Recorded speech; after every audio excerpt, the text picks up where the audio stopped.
બનાસકાંઠાથી પ્રાપ્ત થઈ રહ્યા છે પહેલા પૂરે માર્યા ખેડૂતોને અને હવે અગ્નિએ બાળ્યા છે। સરકારે પશુપાલકોને સહાય માટે જે ઘાસના ટ્રક મોકલ્યા હતા તેમાં આગ લાગી।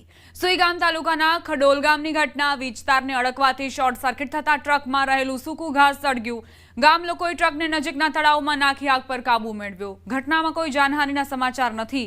ગામ લોકોની સજાગતાથી મોટી દુર્ઘટના ટળી। સુઈગામના ખડોલ ગામે ઘાસ વિતરણ માટે આવેલી ટ્રક ભડભડ સળગી ઉઠી।